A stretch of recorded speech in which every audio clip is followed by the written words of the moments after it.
This is one of the most eagerly anticipated products of 2026. It's the Shot Scope LM1 launch monitor. Why the buzz around it? Well, it only cost you £200 or $200, which is a fraction of the price of a lot of those premium launch monitors out there on the market. So in this video, I'm going to be giving it a thorough test to find out how accurate it is, what it's all about, and whether you should spend your hard-earned money on something like this.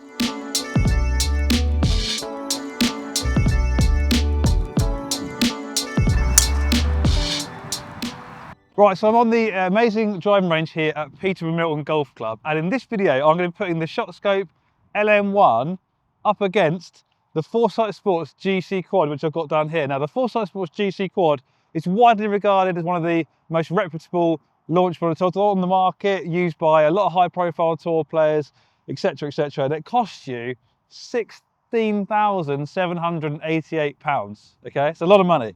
Whereas the Shot Scope LM1, as I mentioned, only costs you £200, which represents 1.19% of the price of the Foresight Sports. Now, I think it's fair to say the GCQuad has a lot more features to it, a lot more technology involved in it, but what would be interesting to know is how the accuracy and the numbers compare between the two launch monitors. So I'm going to hit some shots on both of these launch monitors, hopefully at the same time, to see exactly how those numbers compare. But let's just chat through a little bit about what the Shot Scope LM1 is all about. As I mentioned, it's very cheap. It's also very compact. It comes with this very neat little carry case here, which means you can easily slot it in your bag, take it with you. You can even fit in your pocket. If I take it out of the case and show you how small it is, you can put it in your pocket nice and easily, and there you go. So it's a nice compact unit. It's got 5 metrics, so it'll only give you your club speed, ball speed, smash factor, carry distance and total distance.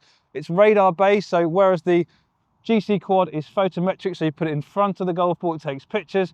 The LM1 is a radar based system, so you put it 4 to 5 feet behind where you're hitting to gather the data. And it only weighs 300 grams. I weighed it on my scales yesterday.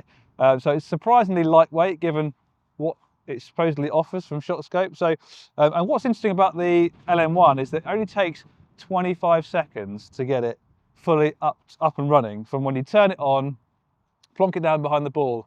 So I think we should give it a try. So should we start the timer? Ready? Right, here we go. Timer on, launch monitor on. There we go. It's powering up. So I'm going to go start session, practice range, choose my club, which is a 7-iron. So you can change club using the numbers on the bottom. Scroll down to 7-iron, put it about 4 to 5 feet behind my ball. And there we go. The numbers are waiting for me. So should we hit our first shot? Make sure the quad is in range as well. There we go. Okay, first shot with the LM1.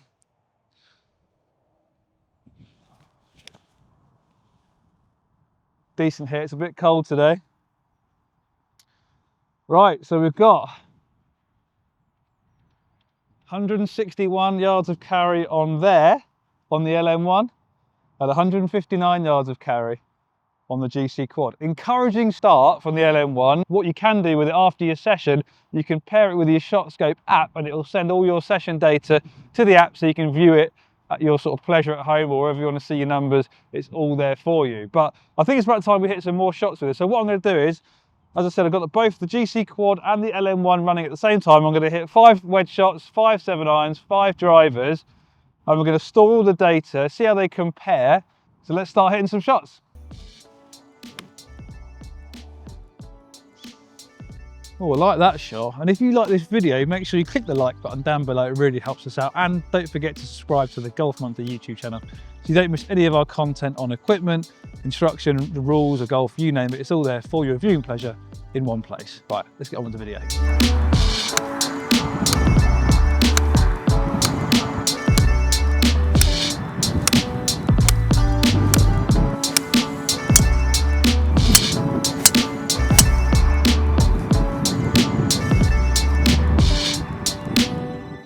Right, okay, so I've hit 5 shots with a wedge, 7-iron and a driver, and we're going to look at the numbers. A couple of things to point out.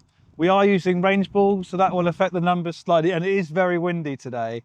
Worth pointing that out. Might well affect some of the numbers and the data that we get, but generally speaking, it's a pretty accurate test. For some reason, I've always had this, that the numbers that display on the quad are slightly different to what then transfers onto the app, but generally speaking, we've got a like-for-like test here. So starting with the wedge, this is my 54-degree wedge, full shot, and let's compare some of the averages. So with the Shot Scope LM1, my average ball speed was 76.7 miles per hour, and on the quad it was 79.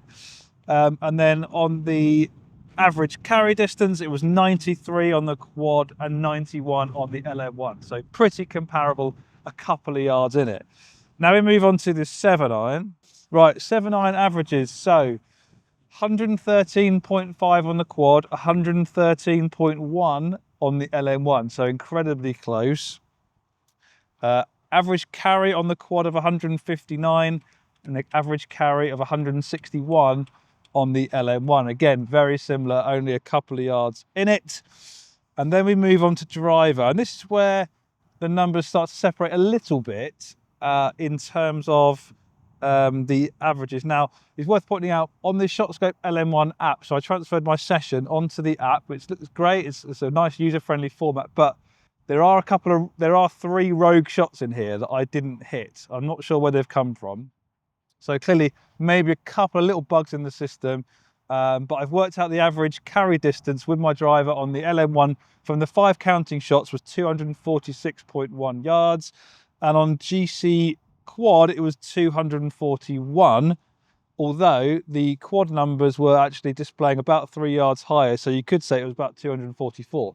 If that is the case, then clearly they're pretty close. If it was 241, that represents about a 2% difference versus the LM1. So it's well within a very tight window. And if we're saying that the GCQuad is sort of the benchmark of accuracy and distance output, the fact that the LM1 comes this close is very encouraging given the price point. You could argue that the LM1 has a slight advantage in that its radar is sort of taken into account the wind a little bit, whereas the GCQuad is photometric. It's pointing at you, so it's only sort of capturing the ball as it flies past a very short window. Obviously, we're talking about the numbers. It's really worth pointing out that the GCQuad has a vast amount of metrics available to you. So it'll give you launch angle, your spin axis, your tilt, all those different metrics. It will do putting analysis. It has all sorts of extra information that if you really want a deep dive into your session, whether you're doing club fittings or you're testing new clubs against the other and you really want to dial in on those numbers,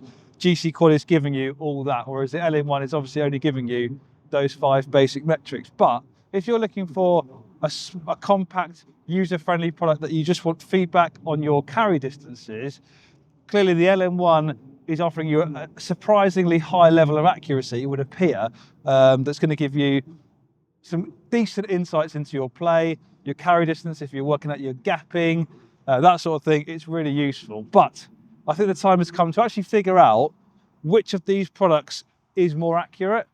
What we're going to do is set up a little test and find out. Right, now I'm going to extreme lengths to find out actually which is more accurate in terms of carry distance. So I've got my LM1, I've got my GCQuad, and I've got my friend Matt down there hiding behind the shed. Hello, Matt. What I'm going to do is I'm going to hit 3 shots with my 9-iron, and Matt is going to go and stand where those shots carried. It's very windy today. He's going to go and stand where they carried. I'm going to use my Pro L5 rangefinder. I'm going to zap him, and then we'll see how the 3 distances compare. So without further ado, let's hit the first shot here with this 9-iron. Matt should be all ready to go.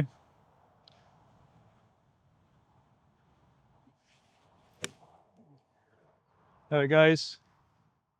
Right, what we got? So it's going to go and stand where it lands. We've got 136 on the LM1, 133 on the quad. We've got 133 on there. So the quad, to be fair, was more accurate on that particular shot. That was actually spot on. Right, let's go one more. Try and hit this one a bit harder.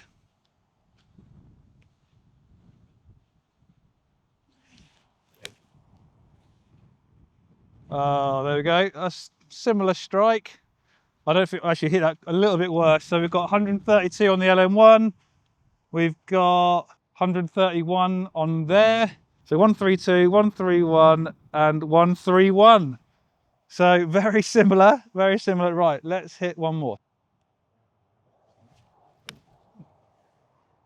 Again, not the best of strikes, if I'm honest. But anyway, 136 on the LM1 there. We've got 132. Okay, so quite a big difference. And 131 on there. Thanks, Matt. So there you have it. I would say that test shows that the quad definitely offers a higher level of accuracy on those carry distances, but the LM1 is not that far away at all. We're only talking maximum 2 or 3 yards on those 9-iron shots anyway. So some interesting food for thought there in terms of just measuring the accuracy between the two devices.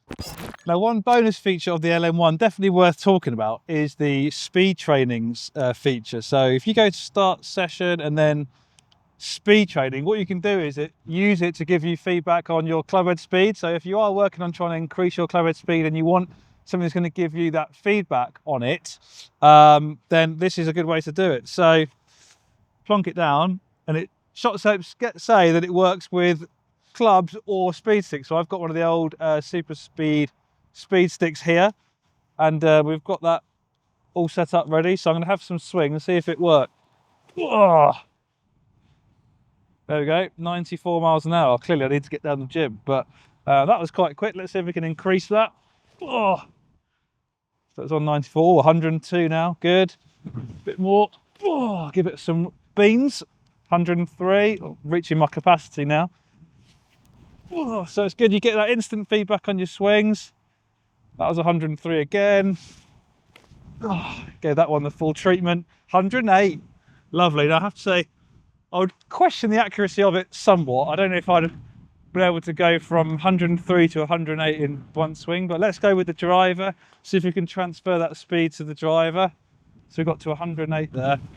I hit the ground, that's not going to help. 101. Comes up quite quickly, 103. 104, right, last one. Let's see if we can get it to 106, that would be nice. 106, there we go. So a nice little useful feature, you know, if everyone's trying to hit the ball further, this will give you feedback on your clubhead speed. Works pretty well with clubs or speed sticks, and hopefully that will help you increase your driving distance. So hopefully you found this video useful in terms of assessing the accuracy and the user experience you get with the Shot Scope LM1. And I would summarize it by saying I've been very pleasantly surprised. Clearly the numbers stack up pretty well against a premium launch monitor like the Foresight Sports GCQuad, which obviously is a lot more expensive. It has a lot more information on it. But if you just want something simple that's going to give you feedback on your carry distances that you can rely on pretty accurately, the LM1 clearly delivers that. Worth pointing out, it does work better outdoors. I have also tested this indoors against the GC3 launch monitor in the Golf Monthly Performance Lab, and there was a bit more disparity with the numbers, especially when I was curving shots. The LM1 didn't pick up those numbers as well as the GC3. So there are limitations to what the LM1 offers, but if most golfers, you like to hit balls outside, this is going to deliver clearly a faff-free experience. As you know, in terms of the setup, it couldn't be easy. You plonk it down behind the ball, you're pretty much good to go. And that speed training feature as well, I think is going to benefit a lot of golfers who are working on their game and trying to increase their clubhead speed. That is also a nice, useful feature. So there you have it. I'd love to know in the comments, what do you think about a product like this? Is this something that you think would benefit your game? And that price point, as I said, coming in at $200, £200, which is 1.19% of the GCQuad. I'm going to get blown over by the wind there. Clearly, there's a lot of value to be had.